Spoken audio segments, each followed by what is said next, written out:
got the knowledge in store. Oh yeah, Alan Ng, watch him chocolate the fire. Movie and TV show reviews that you need. Film preps on fire, we're planting the seeds. Film prep, we keep it real. Dive into the stories, you know the deal. Turn the fun, it's the place to be. Movie lovers gather round. 1, 2, 3. From blockbusters to indie gold. Oh yeah, Chris and Alan break the mold. Pop your corn, turn down the lights. Get ready to groove through movie nights. Film prep, we keep it real. Dive into the stories, you know the deal. Turn the fun, it's the Happy Wednesday. Welcome to Hollywood on the Rocks. Today on the show, loads of Hollywood movie news, as expected. Plus, Daredevil Born Again is here. The first 2 episodes have dropped. Alan and I have seen the whole thing. We will be mostly spoiler-free, and you will get spoiler warnings. Alan Ng is waiting in the wings. He is seeking out all sorts of news to talk about on the show. So let's go. Let's get things started. Let's go.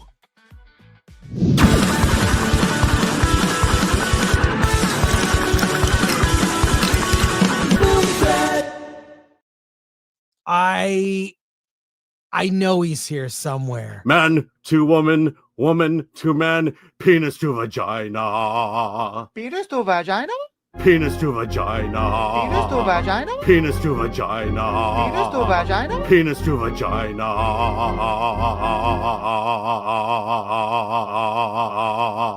Penis to vagina? Alan, I've been looking for you myself. Alan. Penis to vagina. I love that. I love that. Oh my God. Hey, I know we're late, but Gary did like a 3-hour stream with me. We were X-ray girl-less, and I'm doing my best today. I'm not gonna lie, I'm struggling. Right. How you doing, Alan? Good. We It's a long survived award season. Yes. It's And over. It's until over. And I'm looking forward to watching Purple Rain tonight. I am seeing Purple Rain as well. I'm seeing an early screening of the movie. I'll review it, I think, next week. Locked. Or maybe the week after. Locked? We just got Locked. I don't Locked. know. Who it locked? It's a movie. Yes, I know that. I don't know anything about it. Well, that's okay. It's okay. I Well, I've forgive seen you. Black Bag, so there you go. I'm up on you. I have not seen Black Bag. Yeah, saw it last night. Yesterday morning. Okay, well, there you go. So we have lots of movies actually to review for Friday. It's kind of crazy. We're just going over it. And we just got invited to see Snow White. Yes. It's like 2 weeks from today, just before it opens in theaters. Are you I'm excited? I am so excited. I hope they give us the popcorn buckets like they did with Deadpool and Wolverine. There are popcorn buckets. I have a picture. Would you like to see it? Sure. I'll show you the buckets. Get you all pumped up to see this. This is for Cinemark. Yes. Right here. Look at this. So that's Look your at standard this. buckets, Look right? at with free refills. You can get the Cape blanket, the mirror bucket. Great. This is all exciting stuff. I'm pretty sure we will not be getting buckets, but there you go. I don't need it. I'm happy to not have it. So there you go. Hey, let's see who's here today before we get started. Let's go. A couple quick soups. Alan, if you'd help me out here. Sure. Pilgrim Media for 2. Two important characters killed. I'm out. I think it's only one. Yeah. Yeah. Well, I mean, you guys no talked about it already. refrain from spoilers in the supers, please. Okay. 2 Hokies for 10. First time ever giving money to anyone on YouTube. Wow, introduced thank me to you. so many movies. You've introduced me to so many movies I've never known about. Can't thank you enough for Thelma. Will never forgive you for the coffee table. Yes. Well, I mean, look, you were warned about Coffee Table. No, We you warned weren't. you. We were not warned about the coffee table. It's yes, okay. You're not maybe affected, but Thelma is great. Thelma is really good. So No, your there you specific go. instructions to me was don't watch anything about the coffee table. Thank you, two Hokies. Couple more here. Yeah, Daniel T. Saw Niza 2 in 4DX. It was a wild ride, very intense. I loved it. Ooh, it's in 4DX. I would see it again in 4DX. You better do it soon. Yeah. Christopher Moonlight Productions. Listening to the for the drive home and thinking about a multi-part series using AI to make indie films that mainstream audiences will love. Well, thank you, Christopher. You are a frequent listener, a 20th time caller, and we appreciate you. Drive safely because it's raining in LA, which is dangerous. They could make a disaster movie about raining in LA. Yeah. No, I had a friend killed on a motorcycle during the rains. MK Solid. Alan wants to see Snow White for the songs. We know he does. You know, there are some great songwriters attached to Snow White. Let's just put it that way. Well, there you go. And I mean, you are sort of an amateur, like song. Wait, what? China. Oh, this is. Oh, hold on. China. Oh, this is. Oh, hold on. China. Oh, this is. Oh, hold on. China. Oh, this is. China. Oh, this is.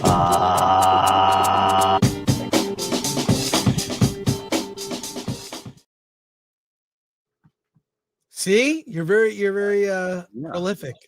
Yeah, that's the word. There you go. And final, like, share, subscribe, hit that bell for notifications. Sign up as a member, join us on X, Discord, Rumble, and Instagram. Buy our merch. And speaking of that, we have new merch drops. We have, look at this. Superhero style. This was by request from me. These may have been Fantastic Four inspired and Superman inspired. I'm just saying. And this one Disney inspired. Look at that. Look at that. So right here you can pick the size, pick the color, pick the look at this. It's the Fantastic Four First Steps film threat style. Film threat 4. Here we go. And then we have in the old style comic font, Film Threat, the world's greatest movie magazine. I love it. Oh, man. That's awesome. Look at this here. A Film Threat. So here here we go. You can pick the color. So you pick the color, True Royal. Why isn't it working here? Midnight, True Royal, Vintage Navy. There you go. Heather True Royal. Good.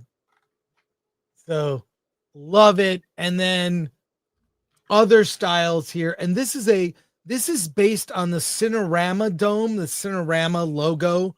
It says Film Threat, established 1985. Pick the size, pick the color, and get your shirt. You can get baby blue, pink. It's not working here for some reason. So there you go. Go to shop.filmthreat.com and pick up our new shirt drops. What's this say? It's the Disney dumpster fire shirt.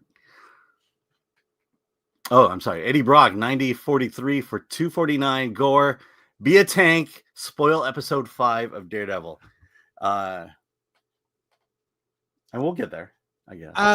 It's not what you made it out to be. Let's just put it that way. It's not what I made it out to be. Yeah. Mm-hmm. And last one here before we get started. Krog for 100 Swedish krona wanted to tell you for a year. Hated coffee table. Unforgettable though. No regrets. Did take a huge win. End scene music, love it. I downloaded Fuga and I listened to it often while gaming. Well, I get you. It's one of those movies where maybe you can only watch it once. But Yes. It's one of those, it's like a litmus test. Like, check this out. Can you take it? Yeah, it's a litmus test. Are you a decent person or are you not? And I am the decent person. Well, it's all about a moral dilemma. So, Yeah. do you tell your spouse the truth, and how long do you keep the lie going? That's really what it's mostly about. So, all right, we have major things to discuss, including Alan doing a make good, the ratings for the Oscars. Alan, if you would bring up the story, you had some trouble. The ratings, in your defense, the ratings were not fully out on Monday. No, they weren't. But this is an update. Right. And not only that, most people misreported the ratings as well as me, and it had to be updated. No, that's what I'm saying. Like, they weren't fully, plus they include streaming because of Hulu. Hulu went down, it was back up. Give us the story now on the ratings. Okay, here we go. This is an updated story because the Wrap got it wrong the first time. But the Oscars final ratings tick up to 19.7 million viewers, biggest in 5 years. Among both total viewers and in the 19 to 49 demo, the Oscars stand as the #1 primetime entertainment telecast of the 24-25 season. The 2025 Oscars scored the biggest audience the award show has ever seen in 5 years, according to final live plus same-day viewing numbers from Nielsen, which brings the show's viewership to 69 million across ABC and Hulu. The initial figures for the 97th Annual Academy Awards first tallied 18.07 million viewers, 7% downtick from last year. Updated viewing figures from Nielsen, which included the digital devices on mobile, PC, and tablets, added 1.6 million viewers, bringing the total to 19.69. Marks a 1% increase from last year's ceremony of 19.5 million viewers. Well, that's good news. Some other news is that Conan may be back. Mm-hmm. I'm hearing that they really liked Conan. I think if you're reviewing Conan, I think he really did a good job. Mm-hmm. Like, he wasn't particularly political. He's not been involved in any real scandals. He had funny jokes, actually. He had funny jokes, funny bits. He made fun of himself. He had that song, I won't waste your time, which I know you like songs. I do like songs. I do like ironic songs too. Yeah. So, I don't know, it works. Man to woman, woman to man, penis to vagina. Penis to vagina? Penis to vagina. Penis to vagina? Penis to vagina. Penis to vagina? Penis to vagina.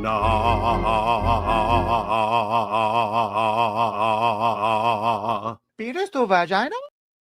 You really can belt one out. I've been kind of tempted to do the full song for members on the members tab. Alan, I'm announcing it now. All right, let's do Alan it. will recreate the soundtrack. Oh, that one song of the one song that we all love for members only. It will not leak out for copyright reasons, of course. Yes, but I want to see that just for me. So, Lord Thoth, please no, please. So I think Conan is a good choice. Mm-hmm. My prediction, he'll be back next year. Yeah. And I think the Golden Globes locked up Nikki Glaser. I think she'll be back next year. And she'll be back. They just are going with safe, keep it apolitical, keep it funny. Mm-hmm. Another related story to the Oscars. How did Scrappy Indie Neon pull off its second best picture win?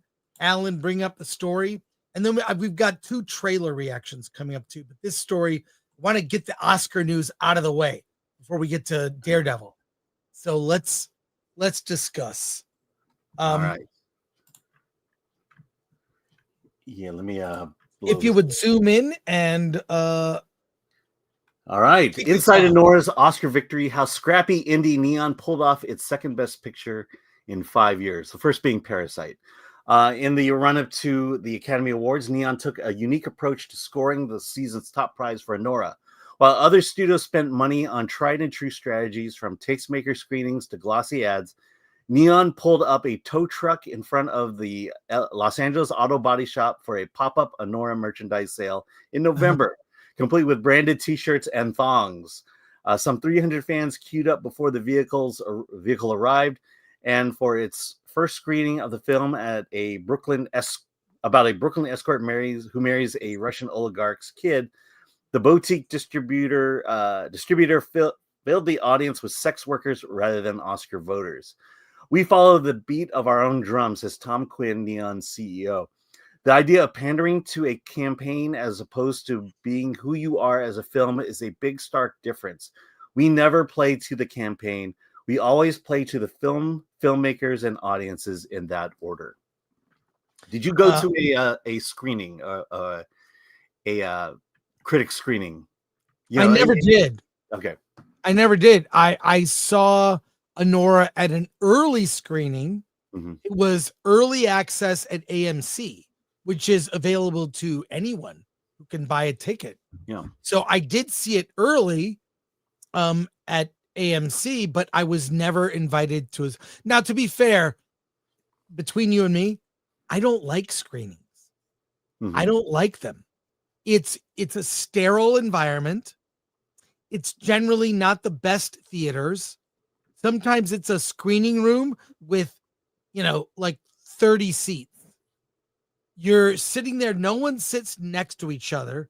So it's like 15 people in a room to accommodate, like with 30 seats. Everyone's very quiet. There's no popcorn or drinks. I want to see a movie in an environment where it was meant to be seen, with popcorn, drinks, the flavor maker soda. Mm-hmm. I like that environment. So sometimes I am invited to screenings I don't want to go to because I know, it's going to be boring. I'll wait till it comes out. Yeah. So, I mean, I don't remember an award screening for Nora. I don't remember no campaign. Yeah. And then, to counter what you just said, if there's food, I'm at the screening. Yeah. True. Yeah, I would agree with you. That's the better way. To me, the screenings are really about it, just a reminder that, oh yeah, this film is in contention. And it's a stark contrast because Neon didn't do an awards campaign. That's what they're saying here. And from what I recollect, I don't remember there being an awards screening for it. So they just, they took the approach of let the film speak for itself. And certainly Parasite was another one of those. I don't think we went to a press screening for that, or I went to a press screening for Parasite, and that was about it. On contrast, Netflix promoted the hell out of Emilia Perez. With like parties and posters, you have a signed poster signed. Yeah, and weirdly enough, both worked. One was a lot more expensive than the other, and was a lot more deserved than the other.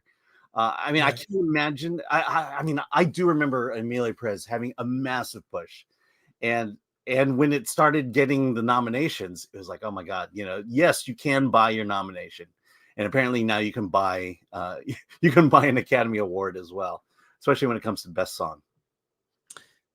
All right, let's go to comments here. We have some starred comments. Anything related to Daredevil, we'll save those comments.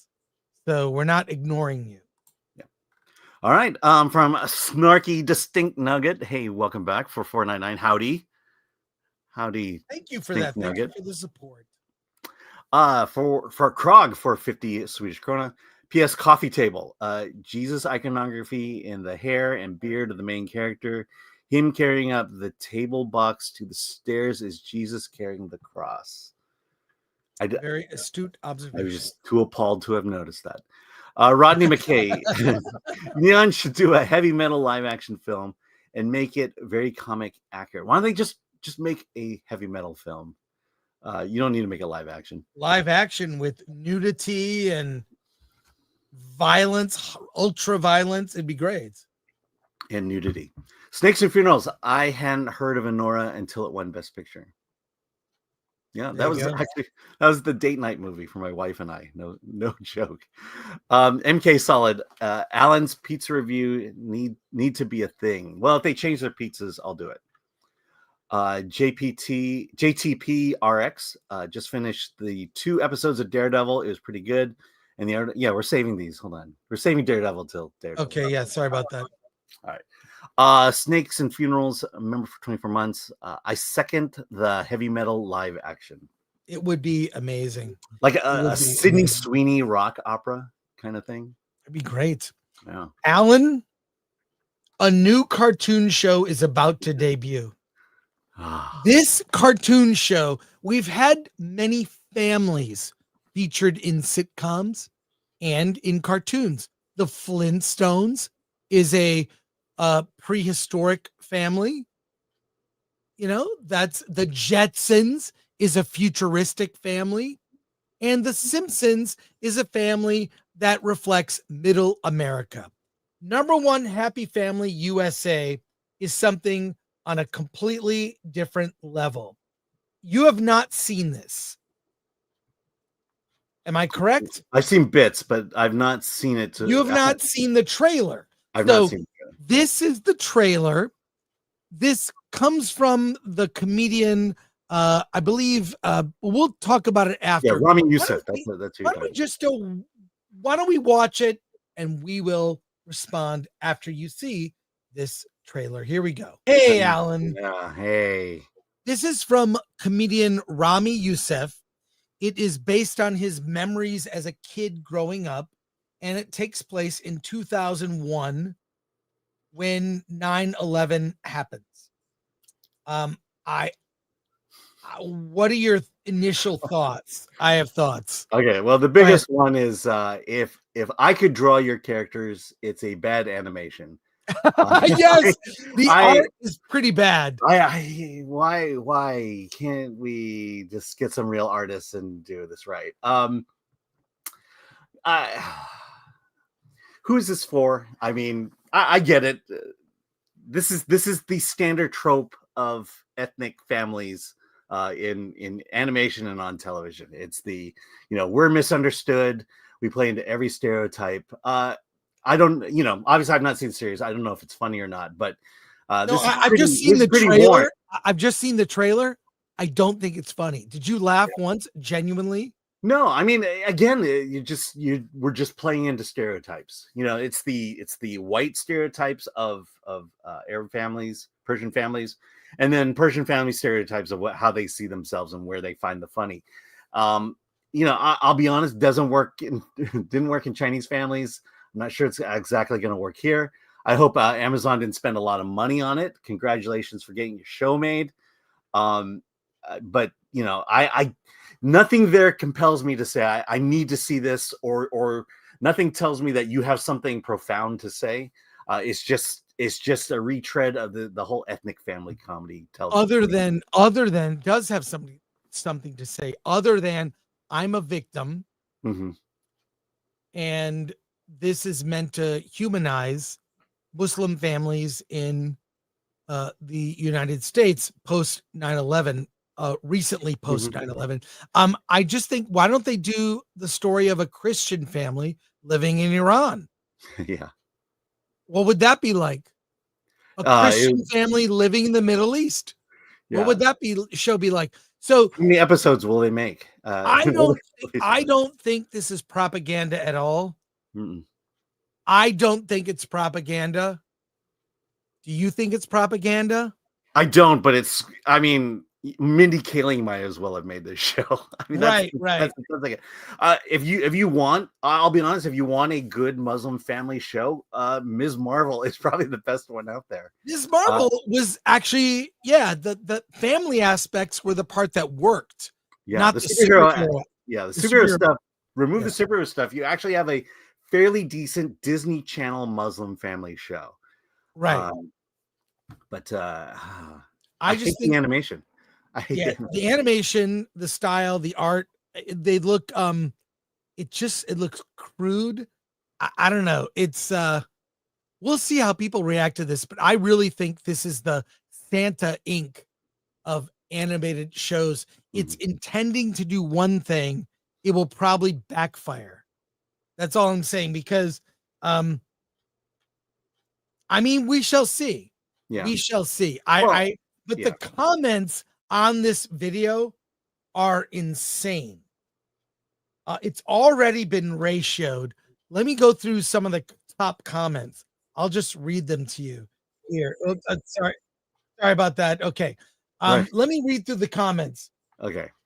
This is a great example of why we all wept when we heard Amazon got the rights to James Bond. Someone says this show is going to bomb. This show is going to be explosive. This, yeah.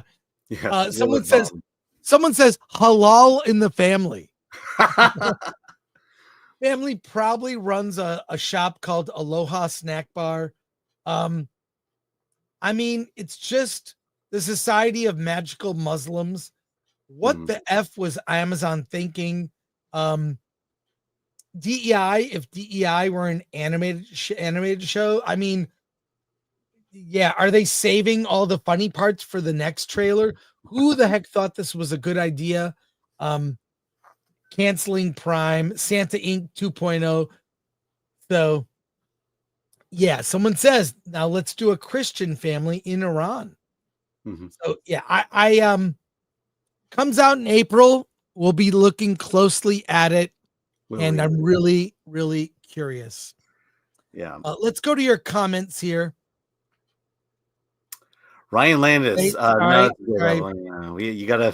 There's a lot of Daredevil Sorry comments. about that. Someone. Chris is marketing this film better than Amazon. I'm not marketing. I'm making you aware.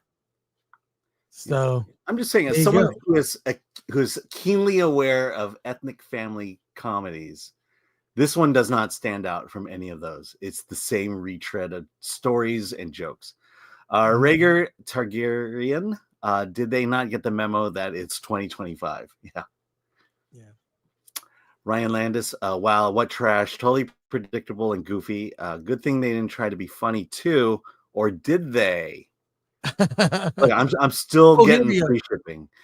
Krog for 50 Swedish krona. Look at my armpit hair. Ad verbatim, word for word, today from Beardo, Gary Neurotic, Chris Gore. I shit you not, every word thrice today I listened. Yeah. Hey, what? It's so noticeable. How do you not point that out? Yeah. Royston S. Bailey for 5. The reason the cartoon is Shiite is because it's virtue signaling charity project. It existing its own purpose. Existing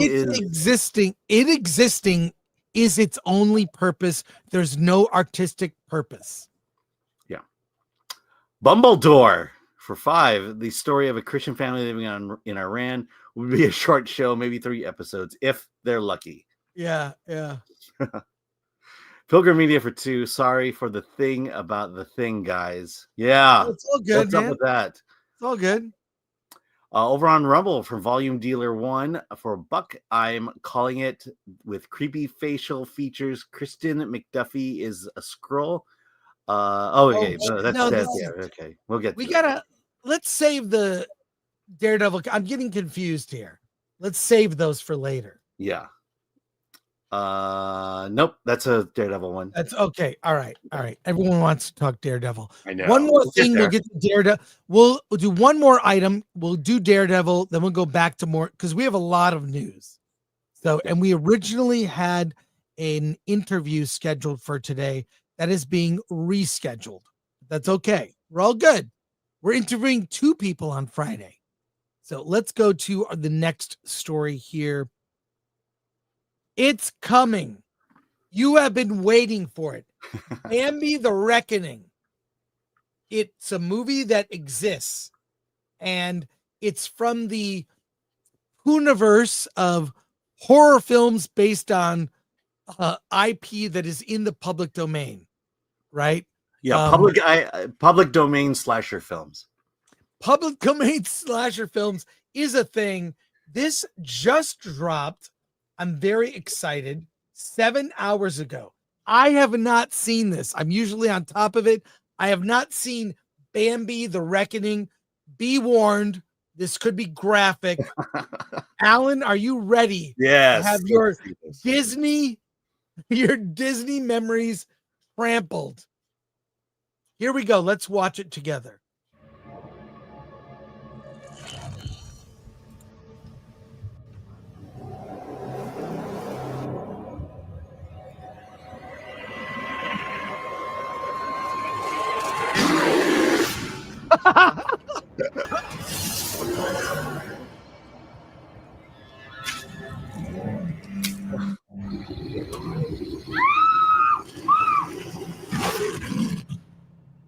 Yes.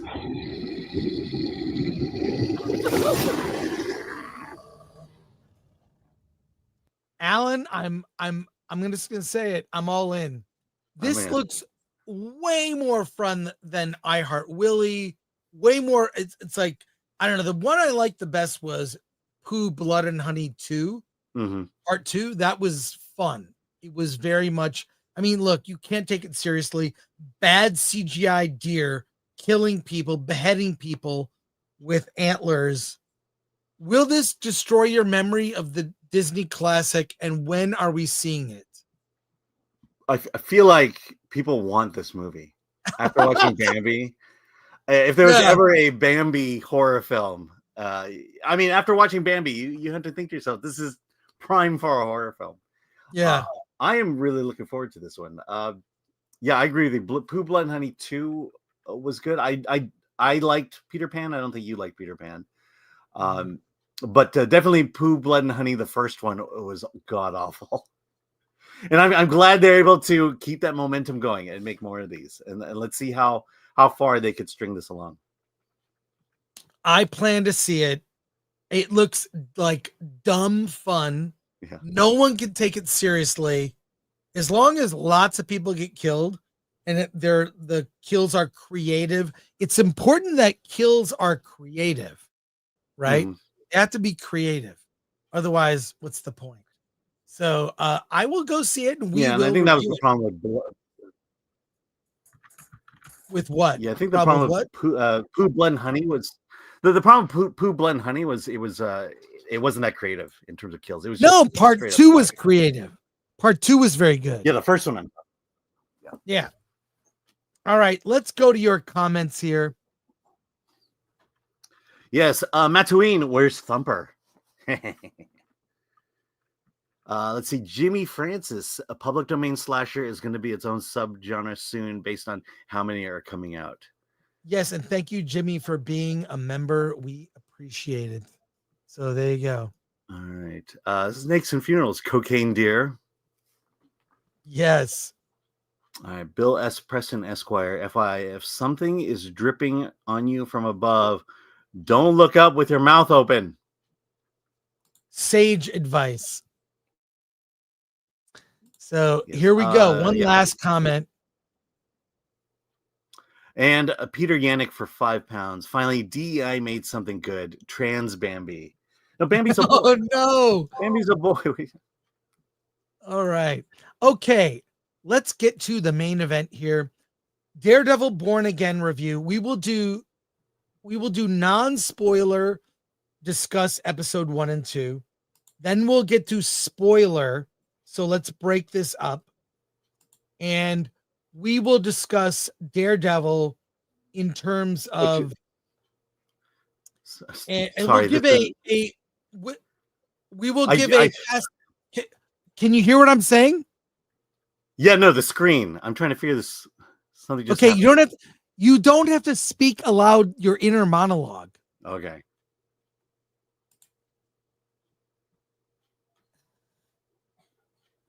Alan, what are you trying to do? I was trying to get the poster up. Who has the poster? I have the poster. Okay. Let's start that intro over again, shall we?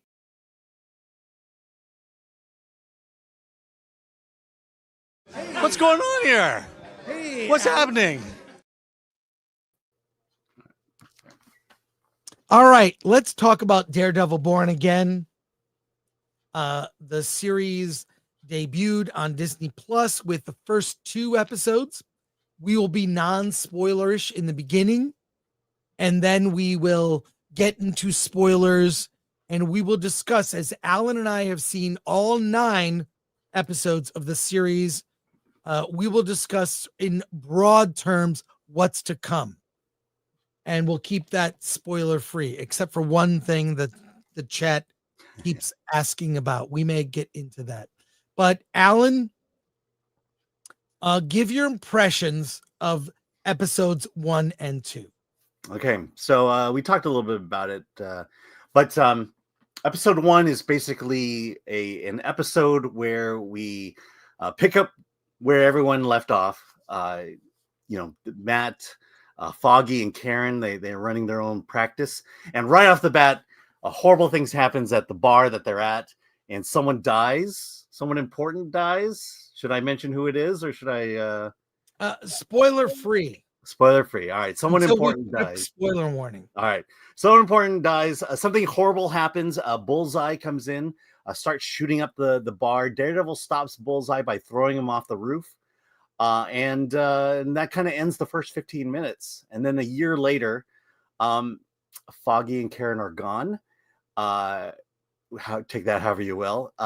Matt is working for a prestigious law firm, and Wilson Fisk is now mayor of New York.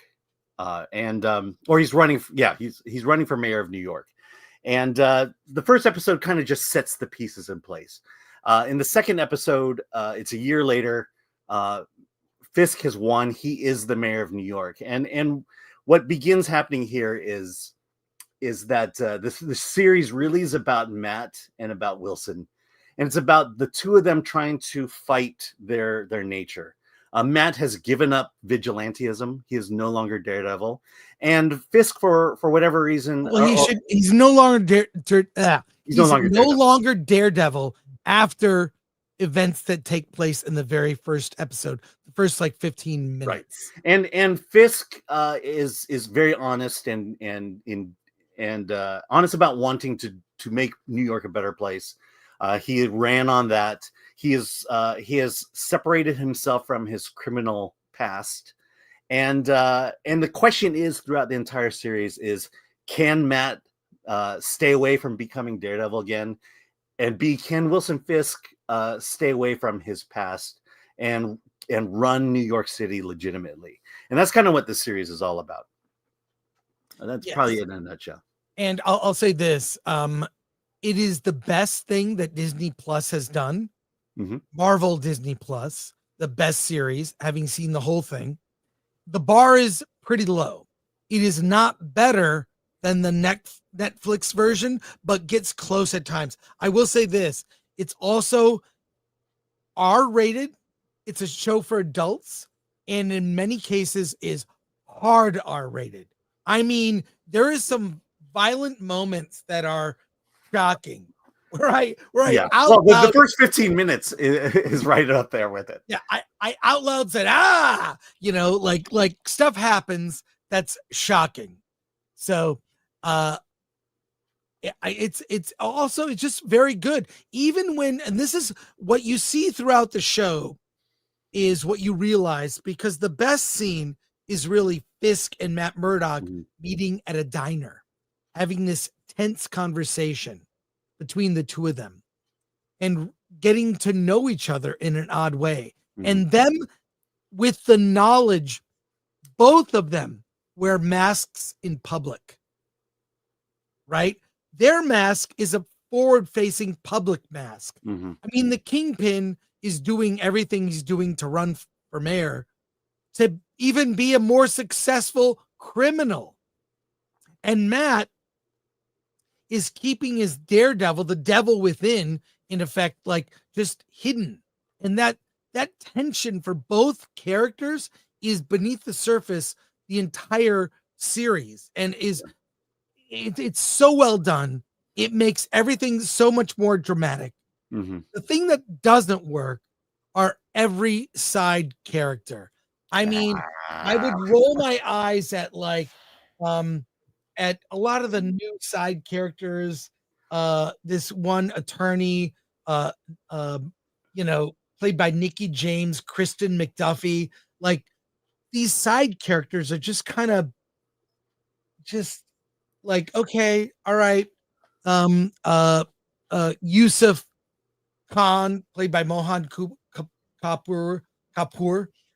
These side characters are just kind of like, okay, they little on the DEI side, but they don't ruin the show, but they're not necessary. Now, to be clear, the entire series was cut. It was originally planned to be 18 episodes. Yeah. It was 9. It's a tight 9. And what's great when it gets into the courtroom drama, it feels like a show for adults. It takes itself seriously. One last thing, we'll go to comments, is that you know what's missing, and I don't miss it? Quippy Marvel humor. Yeah. And my understanding is part of the reason that they shut it down and reshot a bunch of the series is they were getting rid of the quippy humor. Yeah. If that's true, that was the smartest choice they made. Really smart choice. Tonally speaking, Daredevil Born Again is so much different than every Marvel series on Disney Plus. Correct. It's not as gritty as the Netflix series. In fact, the Netflix series had a much darker palette to it. This one much brighter. A lot of the scenes happen in daylight, which you don't expect in that Netflix series. The reason this works is because the stories are grounded as hell. These are real human stories. This could play out in New York if they had vigilantes and superheroes. That's this world of Daredevil doesn't fit in with the rest of the Marvel universe, and I think that's a good thing. I think that's what sets us apart. The other thing is the storytelling. It is an exploration of human nature. When we get into spoilers, I'll have a lot to say on this.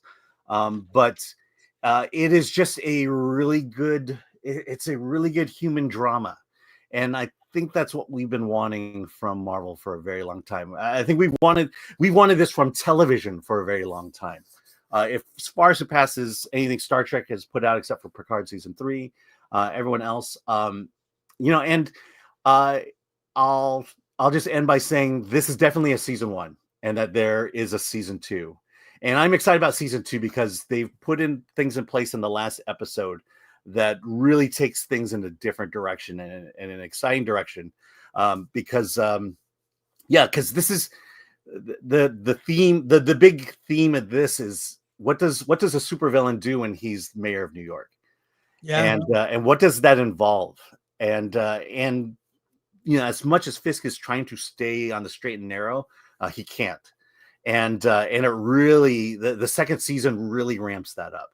And I'm pretty excited about it. So yeah, a couple last things to note.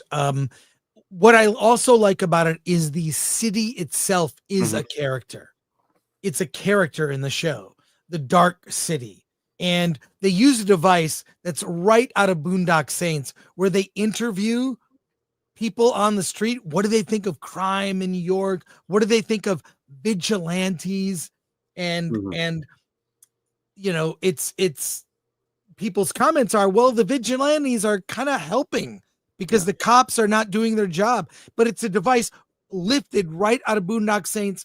Fine, a nod to that, nod to Troy Duffy and that film series. So I that actually kind of worked, even though I recognized the source, and I'm excited. Having seen all the episodes, I'm excited for next season. Yeah, absolutely. So now let's go to your comments. We will go through the comments, Alan, if you would, from the top, starting with supers, but and we will then do spoilers. We're not doing spoilers yet. And if you would start, Alan, I'll be right back. All right. Spaghetti for $9.99. I may have missed it, but who is the surprise cameo in Daredevil Born Again episode 5? We'll get to that. Let's see. Here we go. Pilgrim Media for $2. Can I watch all year on Slam Dance $50 membership? I don't think so. I think you're talking about Stolen Kingdom. I believe you're running out of time to see it, but Slam Dance has some really great stuff on the channel. Pilgrim Media for $2. Difference in lighting scheme from the Netflix one. Definitely, it's a much brighter, more daylight is in this one versus the Netflix series, which is mostly dark and at night. Daniel T. Saw Niza 2. Okay, we got that one. Let me see. Yeah, here we go. JPTRX just finished the 2 episodes of Daredevil. It was pretty good, and the old Daredevil is back. Not the idiot one we saw in She-Hulk. I know. I was afraid She-Hulk. This is, in terms of the courtroom drama, it's so much better than She-Hulk. And no sappy humor. It knew what it wanted to be. Ryan Landis. Daredevil Born Again is definitely not the old Netflix show. Also, that bait and switch was annoying. I don't know that they promised it was the Netflix show, but I certainly get what you're saying. The Netflix show is far superior to this, but damn, it's a good show. Let's see. Yeah, here we go. Joseph W. The Trump thing in Daredevil is being way overblown. Kingpin was the mayor in comics way before Trump ran for office. Yeah, we'll talk about that in a moment. Let's see. Here we go. From Rumble, Volume Dealer 1 for $1. I'm calling it with the creepy facial features. Kristen McDuffie is a Skrull. Opening sequence and the diner scene with Fisk was fantastic. Additional female cast and scene with Karen was awkward. Oh, scene with Karen was awkward. Yeah, there's a little more to that we haven't seen. Bobby Sharp Z off on Rumble for $5. Please don't ever refrain from spoiling anything on Disney Plus. I will never pay for it and want to know what happens. Yeah. Bear down. Alan, I can't hear you. You froze. I can't. Your audio went out. Start at the beginning. Okay, Adam. Bear down, Adam. I liked everything. You're going in and out, Alan. Your internet is broken. Right. Bear down, Adam says, I liked everything. The only nitpick would be the CGI, and some of the fight scenes don't match with what the Netflix show had to offer. Try again. Okay, I'm going to shut down some stuff here. Solomon Thornton, it looks like the show is letting Kingpin be mayor of New York City and outlawed vigilantes and have their own task force. Also, can't wait to see the villain called Muse. The character is insane. Yes. You will see Muse. And it's insane. ADS 24, is this more like Netflix Wilson Fisk or Echo's version of the character? Netflix 100%. Okay, now we need to get into spoilers. So we're going to do it real quick. Just going to reset here. So I appreciate your patience. And here we'll go again. This. There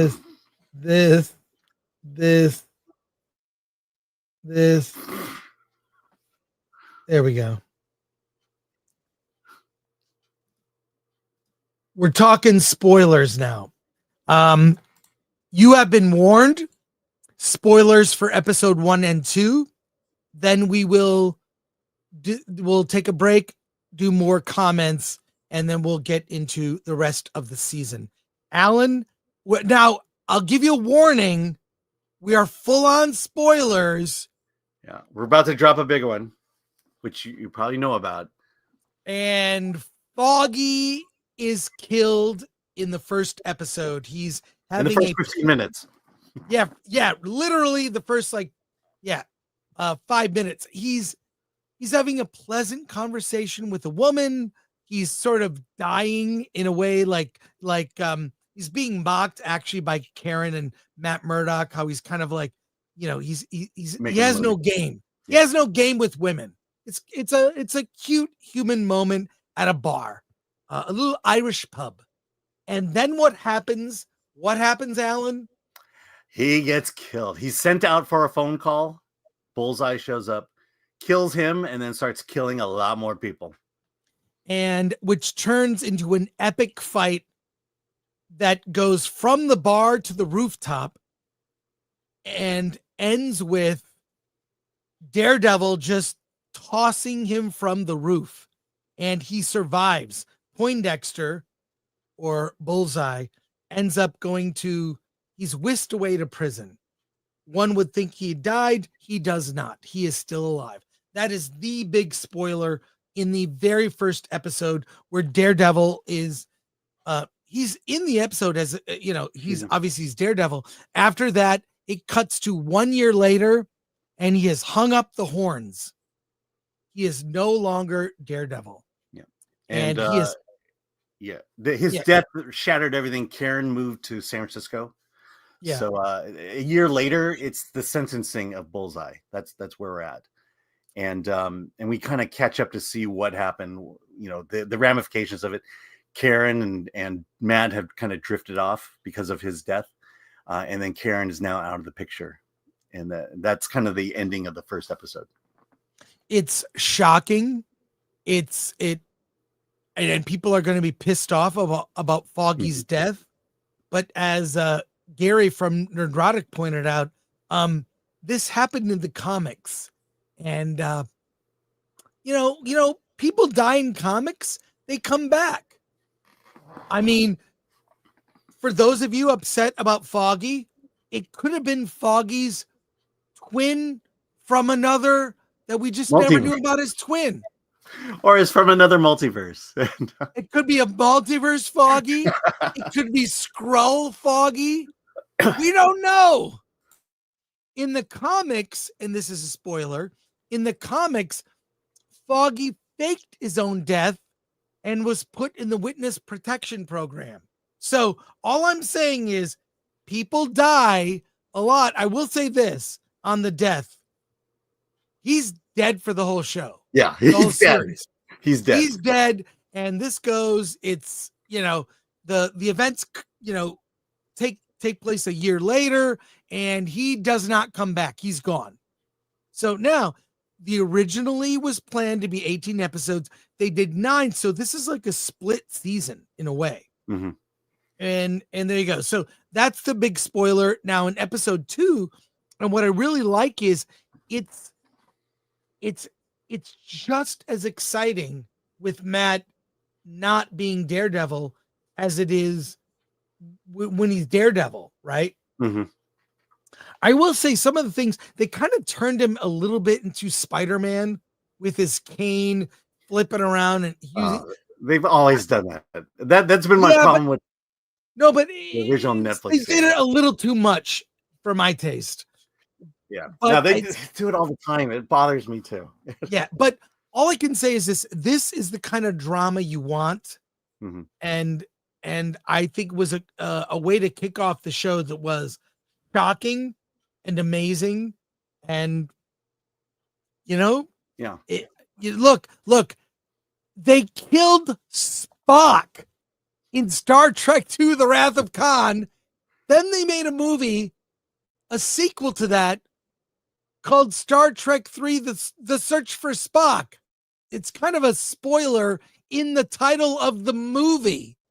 So just because someone dies doesn't mean they're dead, especially in comics.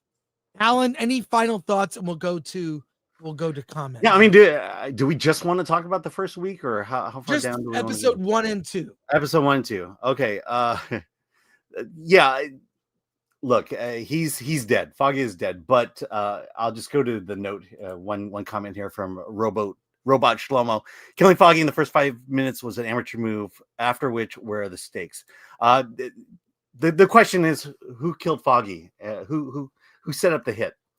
And that plays out to the end. So there's some important things there. Yeah, there's exactly. So there are season-long issues that we'll get into in our in a follow-up. But Yeah. let's go to your comments. All right, from Mysterion. I quite like Matt's new romance lady. Look, there's romance in this. Is there romance in another Marvel television show? I can't remember. There are straight people in Daredevil Born Again. Yeah, and they take showers together at times. CD Stein 69, member for 16 months. I'm disappointed that they had Matt lean on his lean on his faith, and he would have the comics removing those religious undertones. Is removing part of who Daredevil is. It's there. I when you see it, I think you wish it was deeper than it was, but Matt does go to church, but it's more of a crisis of faith than anything. So yeah, there's religion in this, but there could have been a lot more. Volume Dealer 1, I love the way Daredevil throws Bullseye off the building. Brutal. Yeah. And that sort of defines his feelings about Daredevil throughout the series. Solomon Thorne, RIP to the actor who played Hector Ayala, White Tiger. He died from cancer. Oh man, that's sad. I didn't know that. Well, I don't know what I want to say about that. Yeah, but that's the first court case. That's the first court case Matt has regarding White Tiger. And we are going to pivot for a second. By the way, people ask, but do we want to address episode 5 just in case? We're going to hang on. I have to reset. All right. I'm going to share a screen with something that just to let people know, because I think it's important that we let people know that there's an action figure for Daredevil Born Again available. It's the Marvel Legends line. It's the Marvel Legend.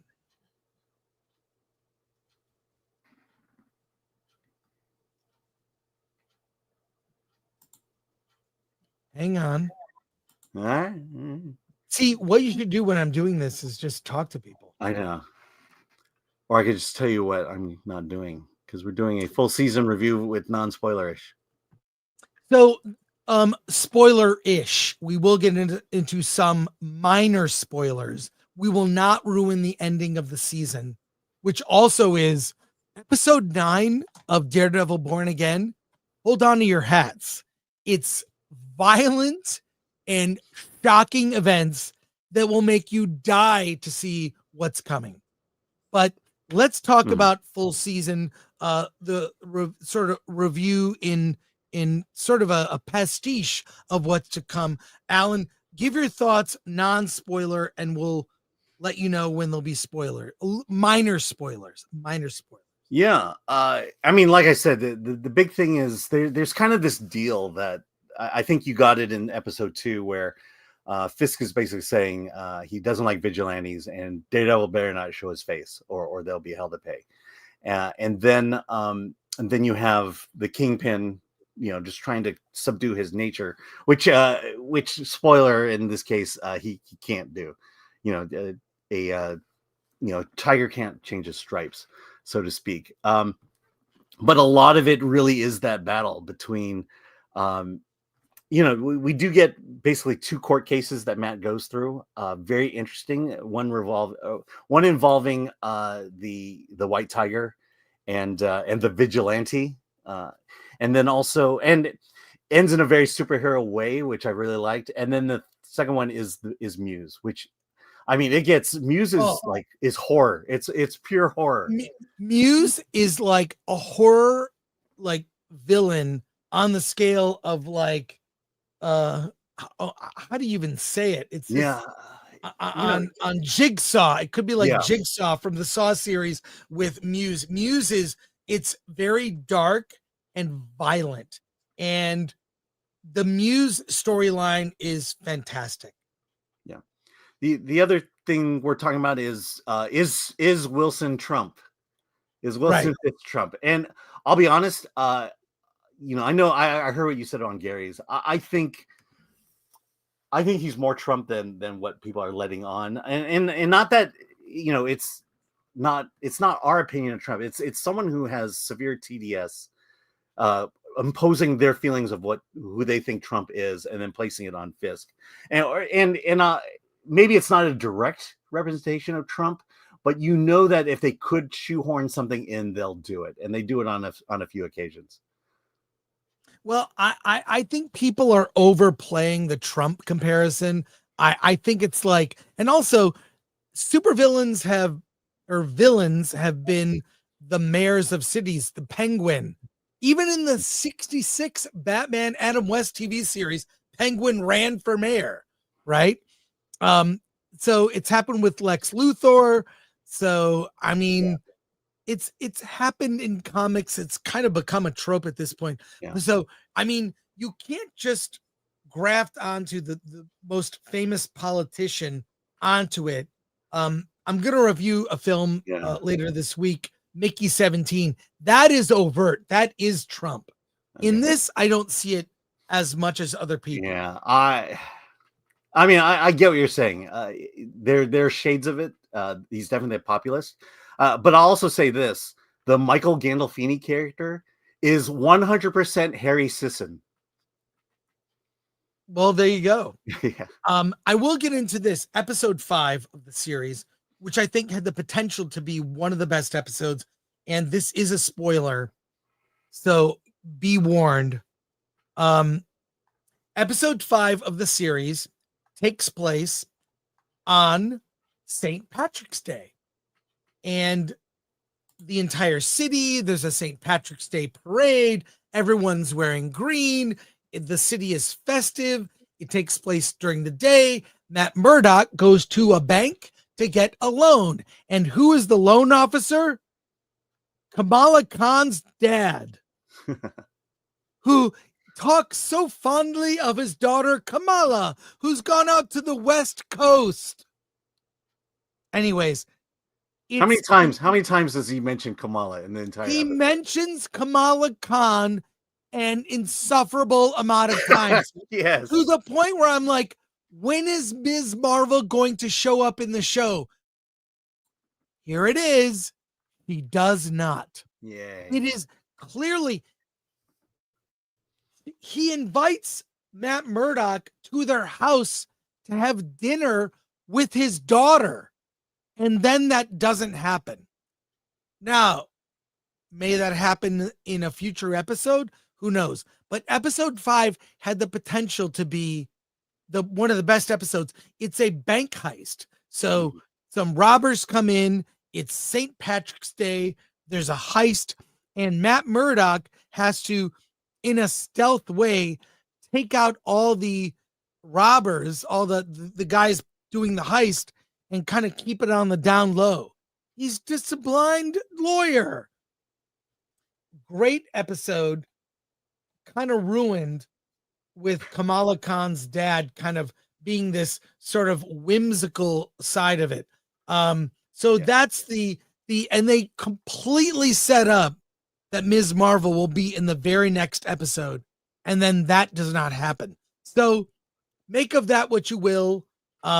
It doesn't ruin the whole series. It doesn't ruin that episode, but everything that could have been great in terms of toe to toe with the Netflix version isn't there. Alan, thoughts on that episode? Which is actually, if you go time wise, it will air right around St. Patrick's Day. Yeah, it is a good episode. The whole idea that Matt can foil an entire bank robbery and not reveal himself as Daredevil. That's kind of the point of that one. But the mentions of Kamala Khan it was so annoying. It's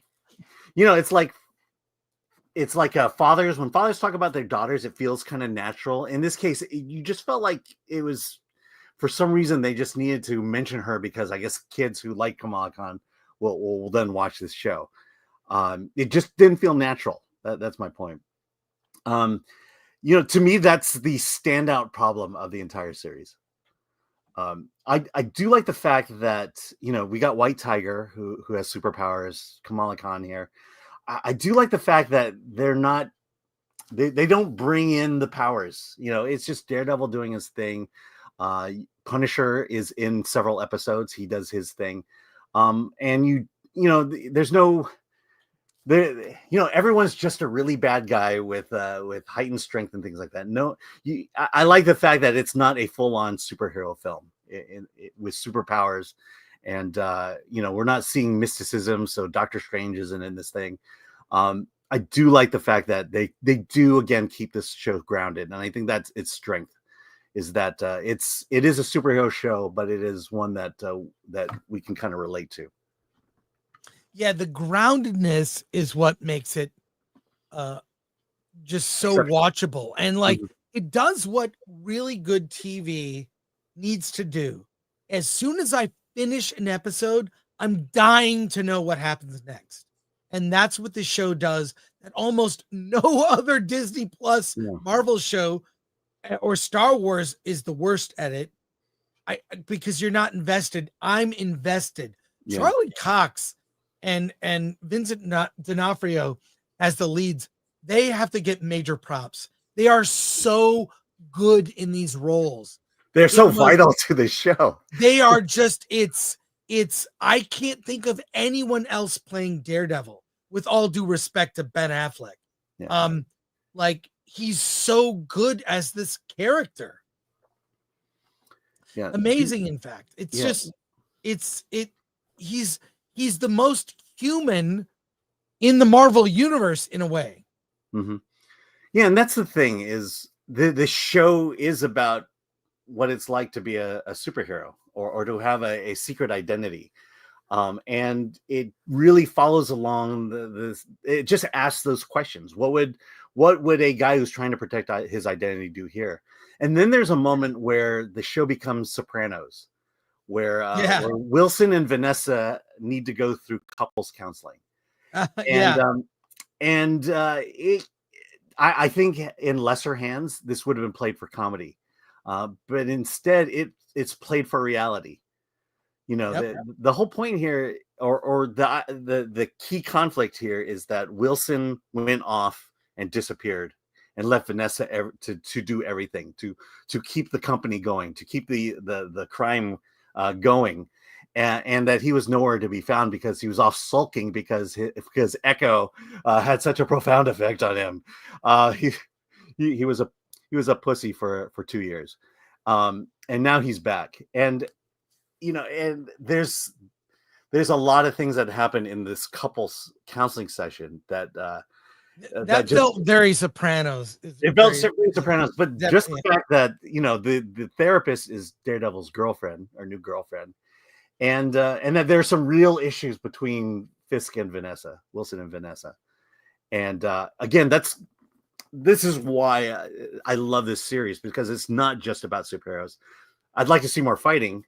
And I think they get the balance right here than they did in terms of drama and action versus I would say the post third season of Daredevil, which I kind of dropped out because it was just too much drama.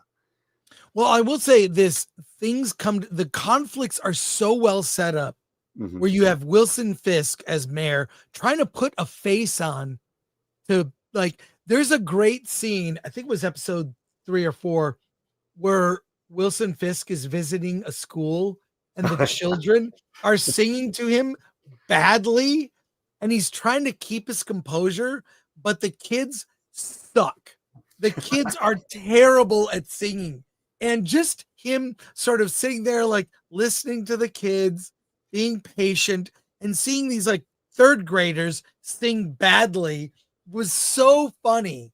So there's that. And then it really ends up coming to a head with these costumed vigilantes in conflict with the city, where Fisk puts together a task force of cops, dirty cops, who are loyal to Wilson Fisk to fight the vigilantes.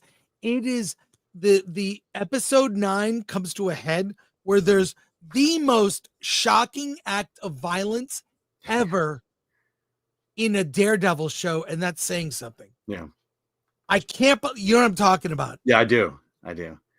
And then and it leads to a very dramatic thing that will completely change everything in the following season. Yeah. And Yeah, that last we'll leave it episode. there. Sorry, go Yeah, ahead. that last episode. I'm just saying that last episode. The last episode 9, get ready. Yeah. It's full on drama. It'll burn into your memory and it'll make you want to wait for that second season. Yeah, it will definitely set up. It'll be very anticipated. And this is how you do a show.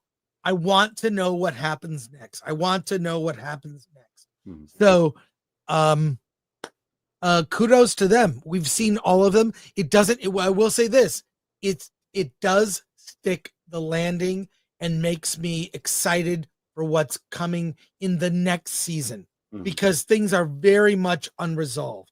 It will lead to a place of conflict unresolved. Final thoughts, we'll go to comments. Yeah. What was Disney thinking? Why couldn't they have done this early? This show stands out from the rest of the Marvel Disney Plus series, and it stands out too much. This world does not exist in the other shows, and that is the saddest thing of all. You could literally throw away everything they've done and just build your Marvel universe off of Daredevil from here on. And quite frankly, because of what we know in terms of the production of it and the changes and everything and what Feige's been up to, it does make me excited to see what happens with Fantastic Four. I'm definitely more excited about Fantastic Four than I am about Superman at this moment. Let's go to comments here, and then we have lots of more news stories. All right, from GraphWeb 2, and in the name of all that is holy, #cancel Disney Plus. Wait, Well, I know. There's your conundrum right there. How do you #cancel Disney Plus. How do you watch the series? I don't know. All right. Chris B is worth getting Disney Plus. I canceled after Mando season 3. Mando season 3 was trash. If you could get a freebie, try doing that. I would wait and binge it. Yeah. I would wait a couple weeks, binge the whole thing, 9 episodes. So maybe wait a month, get it. I mean, look, I have all my subscriptions on my phone, and I regularly subscribe and unsubscribe. Mm-hmm. Yeah. Just to watch one thing. It's worth it. I mean, you can buy seasons of shows on like Vudu or Fandango, that is, but I usually just sub for a month, unsub. Mm-hmm. And I'll be honest, I do appreciate the fact that I got to watch the whole thing and I'm not waiting. Volume Dealer 1 over on Rumble, not religious at all, but his interaction with Father Lanton is essential. ADLS 24, are the first and last episodes the best of the season? No, there's great episodes in between. It's all building to something. Yeah, and the last episode is definitely the gateway into the second one. So, AJ Knight, do they do anything political about cops using the Punisher logo?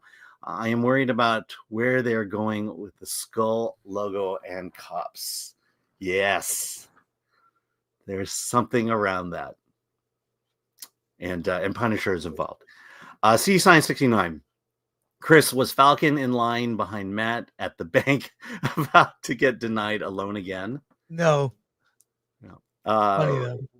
Robot Shlomo, I thought you were going to say the loan officer was Joel McHale from Spider-Man 2. That would have been funny. That would have been. Hey, it's me and HD. Let's be honest. Just mid or okay is a win for MCU currently. Yes. Yeah, no, this is a win. Yeah. This is a win, and I think generally the fact that Gary Beekler liked it says a lot. More Disney news here. Disney lays off 6% of the ABC, or Disney lays off 6% of ABC News and entertainment staff. Alan, if you would bring up the story, this is something important to discuss. This is we've seen from our friends at That Park Place. We have seen how people don't trust the news. People don't trust the news. All right. Disney If layoffs. you would, Oh, okay. if Disney you could- layoffs. Yeah. Yes, I'll read it. Disney Sorry. layoffs to impact 6% of the staff at ABC News and Disney Entertainment Networks. Access 538 political polling site. A series of layoffs are set to rock Disney this week. The Walt Disney Company is set to eliminate 200 positions within the ABC News Group and Disney Entertainment Networks division, according to reports. The staff reduction, expected to be communicated to employees as early as Wednesday, represents nearly 6% of the combined workforce of these two units. The move is part of Disney's ongoing strategy to cut costs as the company navigates shifting consumer habits. Traditional television viewership has declined, with many consumers opting for streaming services over cable subscriptions.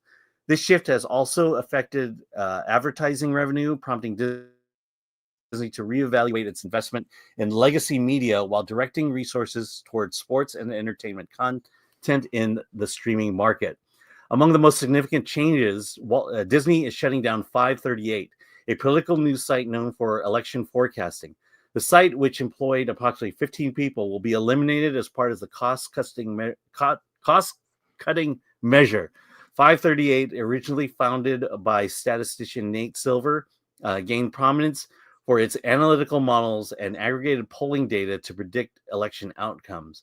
While the site earned recognition for correctly forecasting all 50 states in the 2012 election, it has been criticized for its handling of the later elections. Yeah, it's I'm not surprised. I'm surprised it's only 6%. We have seen, I mean, the mainstream news is so beyond the pale when it comes to their just not reading the room. People, the majority of the populace voted for Trump. He is the president. And you could have Trump say, I'm starting a program where the homeless can pet puppies, and they would critique it. It's almost like the mainstream news is in direct opposition to everything. I've never seen it like this in my entire life. You've had people criticize policy. I have never seen a relentless, constant attacks. It's backfired where people are turned off. Plus, they don't feel the news is truthful. I think this is just the beginning of cuts. Alan, what else do you have to say on this? Yeah, let's also add on to this the fact that ABC News had to pay Trump $20 million to settle lawsuit, a defamation lawsuit. We also reported on the fact that the Academy of Arts and Science, Motion Picture Arts and Science, they're shopping the Oscars. I believe ABC gets the Oscars until its 100th anniversary or 100th show.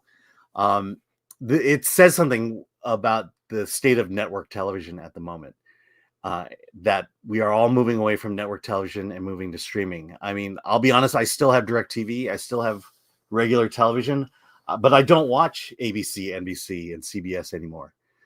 We are moving away from this model, and this feels more inevitable than anything.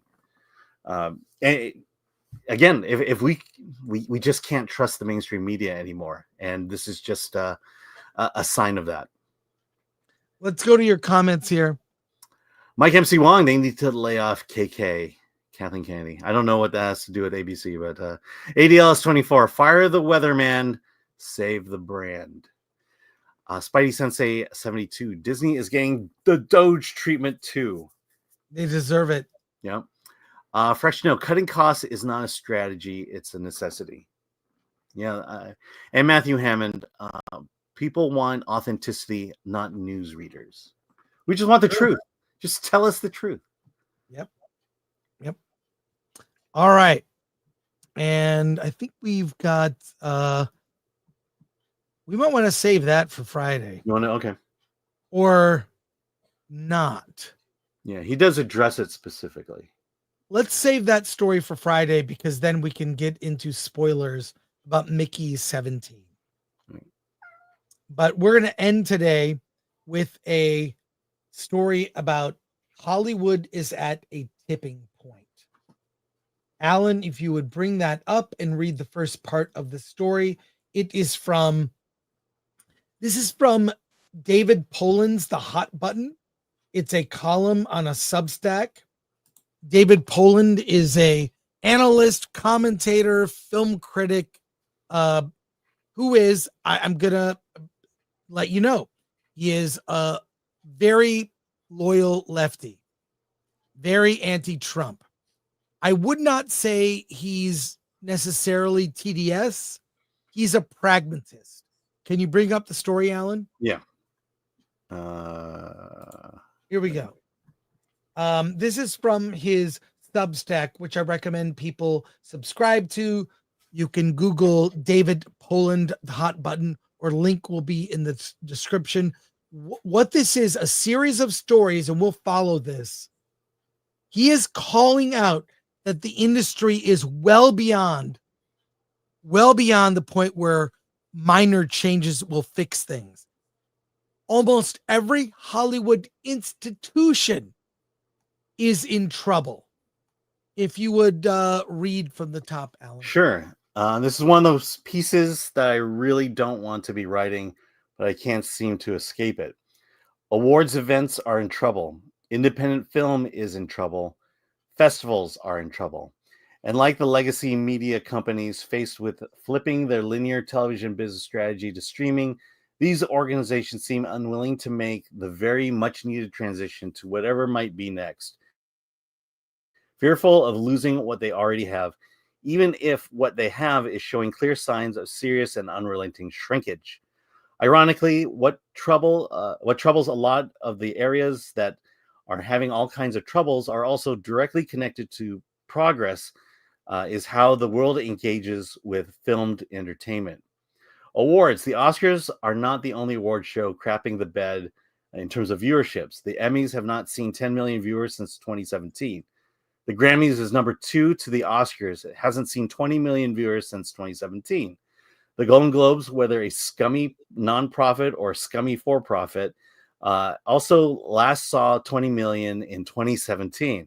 The Oscars saw 20 million in 2020, 30 million in 2019, and 40 million in 2014. The media keeps obsessing on the trees of the season, but it is wrong in almost every way. That said, in spite of being led by some of the smartest, most clever film industry professionals alive today, the Academy also loses perspective, trying the same things over and over and expecting different results. Insanity, but more important, failure. In the 8 years since 2017, the last sign of robust health for the award shows, cable subscriptions in America had gone from 96.3 million to 68.7 million. That's a 30% drop, steep. But the viewership for Oscars, for instance, has dropped 40%, even using what I believe to be inflated figures for Sunday night's show. Grammys off by 41%. Emmys, based on the last oddly timed show, are off by more than half. So trying to blame cord cutting is often one factor, but not a significant enough one to be the primary narrative. I hate a lot of suggestions that wannabe know-it-alls offer on how to fix the Oscars. But this is what we know. They put on a very similar show every year, more than 7 weeks after the end of the year in film, that they are allegedly celebrating, following 3 other televised and minimally watched outside of the industry award shows, movie award shows. And they focus on comedic hosts, musical performances, and rarely the movie that are nominated, unless it's one of the highest grossers, because they imagine that this will somehow boost the ratings. The same formula over and over again, and while we try to figure out what the hell went wrong in the last 5 years, the same results at the 5-year mark, and really at the 10-year mark, and then the 15-year mark. We live in a 24/7, 365 world now. For better or for worse, it isn't going away. But I have to say, the Academy Board of Governors, they are much more likely to be praying that Netflix or Apple will come along and pay them to keep doing the Oscar show exactly as they have done it for decades. Less concerned about ratings and earning back the money than owing the number one non-sport television show event of each year. Don't innovate, replicate. I actually believe strongly that the aloof nature of Oscar is the important part of the brand.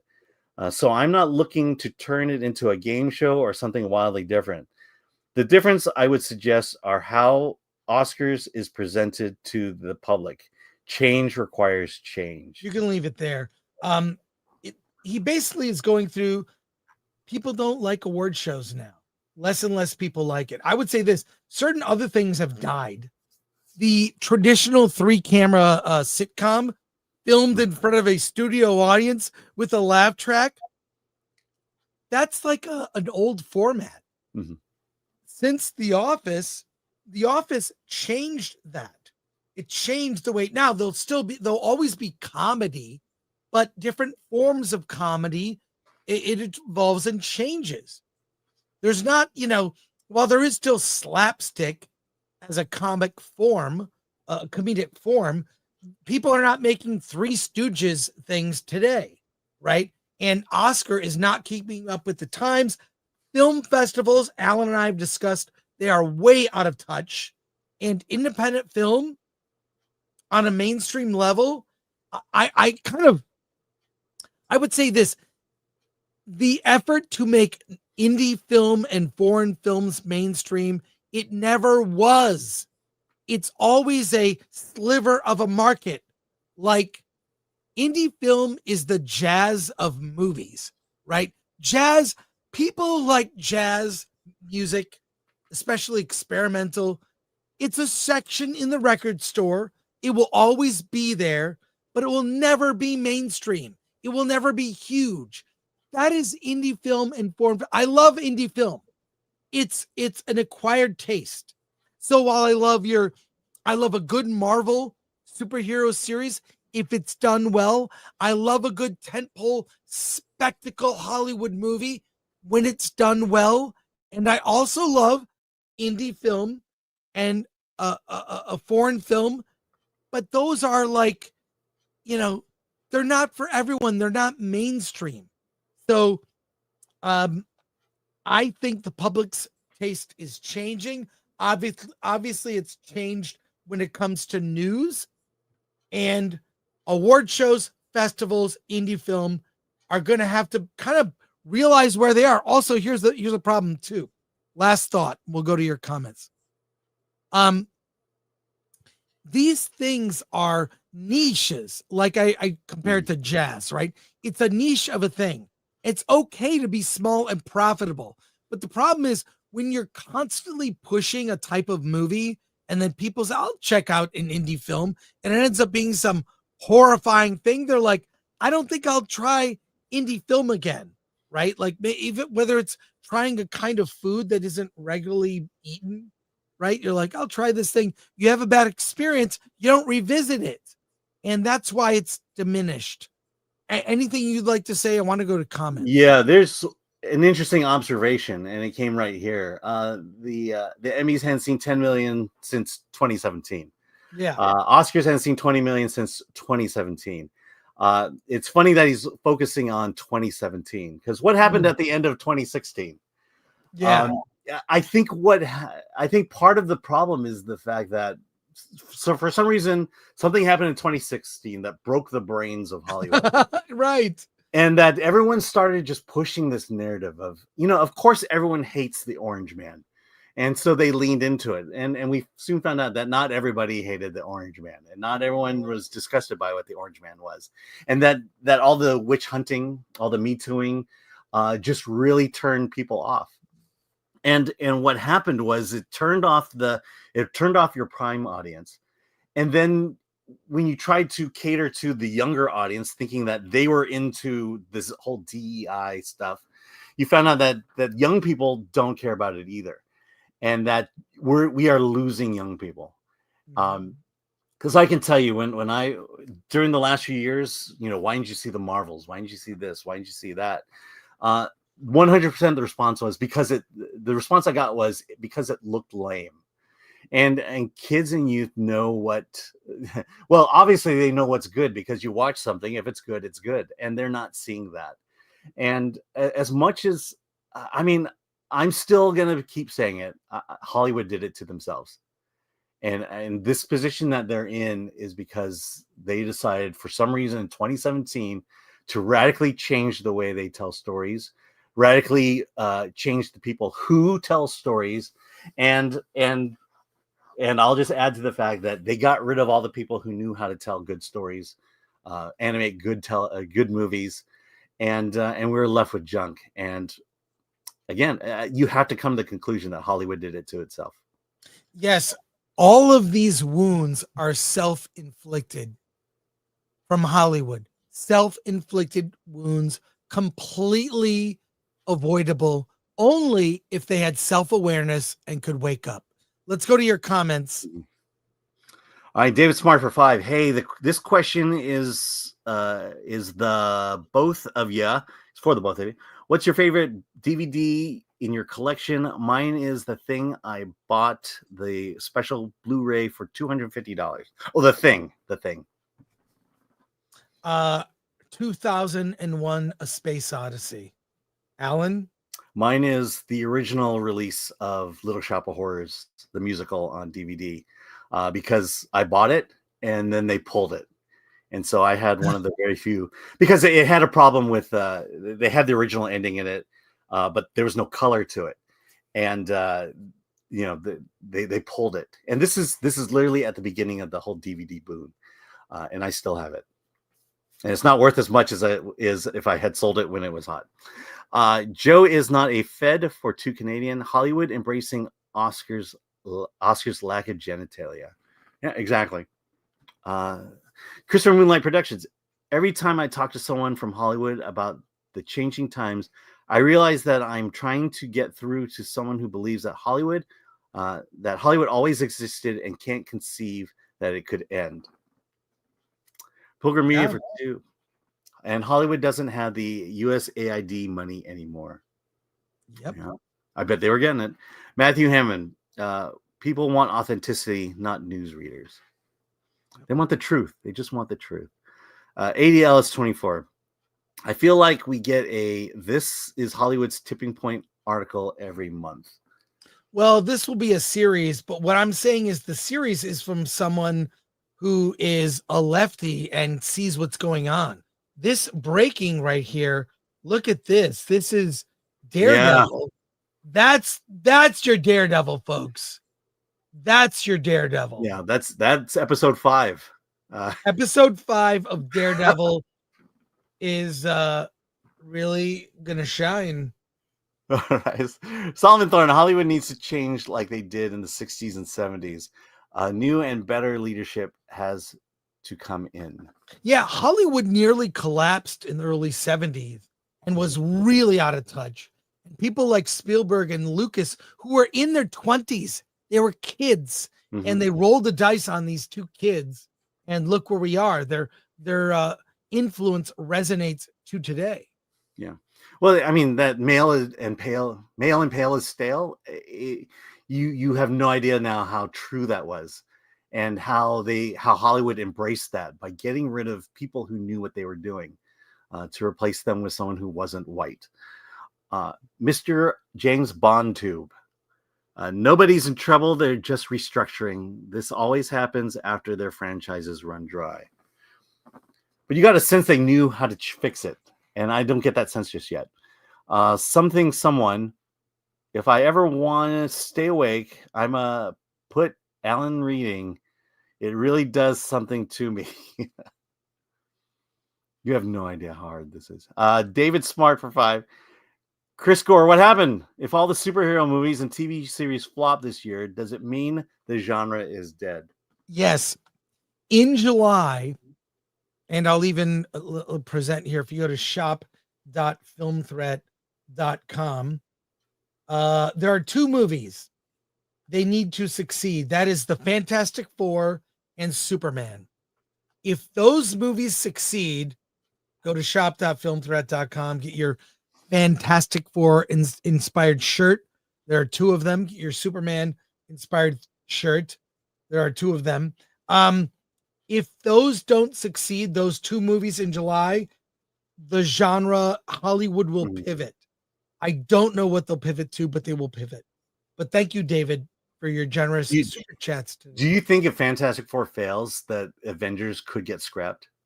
The two Avengers? No, they're filming now. It's not going to They are? scrap. All right. Yeah. Fresh Snow. The less people watch the Best Picture nominees, the less people watch the Oscars. Simple math. Precisely.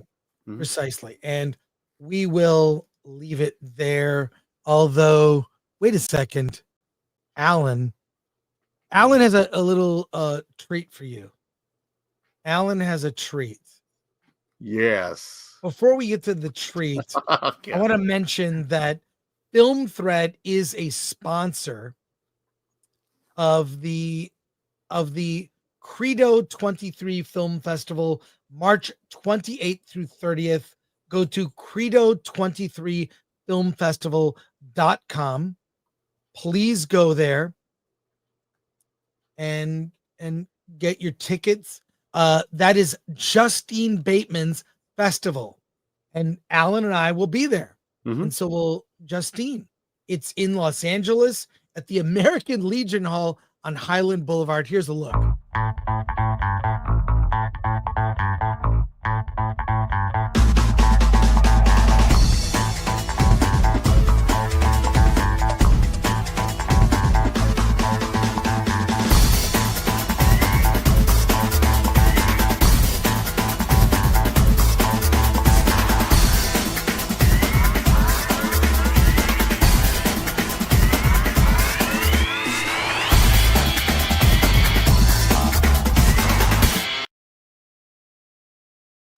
That's the Film Threat logo you saw in that montage there. It is a non-AI film festival. It's human-made, handcrafted, if you will, films, panels, and events. Be there. It's the venue is absolutely beautiful, an old-style, classic Hollywood movie theater. So support our friend of the channel, Justine Bateman, an outspoken voice. We'll be back Friday with the Film Threat live cast reviews of Mickey 17, along with there's a lot of movies opening on Friday. Queen of the Ring, In the Lost Lands with Dave Bautista, The Rule of Jenny Penn with John Lithgow, other films, and we have 2 interviews. Uppercut director Torsten Ruther and The Fetus director Joe Lamb. 2 interviews, lots of reviews on Friday. Join us. Alan, I'm going to a movie tonight, actually. Yeah, I'm seeing Purple Rain tonight. You're seeing Purple Rain. I'm seeing Purple Rain as well. And directly after this, I'm hoping I will be on briefly as a guest on Valiant Renegade's show. I was hoping to have a link to share. I don't have one. I will be on for a short time to talk about a news story with Valiant. So there you go. Yeah. And I will be there to just say Chris is right as always. Chris is right. There you go. And final thought, Chris, David Smart for 2. Chris, I'd love to meet you and talk about films. I just like talking about films here. If I ever go to a meetup and stuff, I'm just on Wednesdays is rough doing Gary's show and this show. Mm-hmm. It's rough.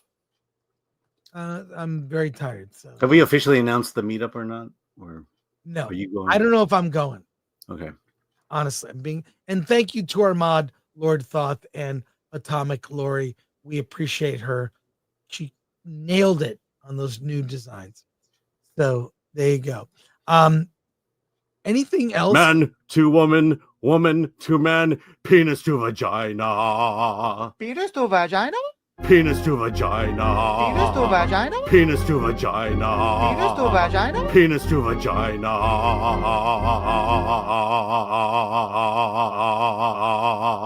Penis to vagina? That's it today, Alan. Let's get out of here.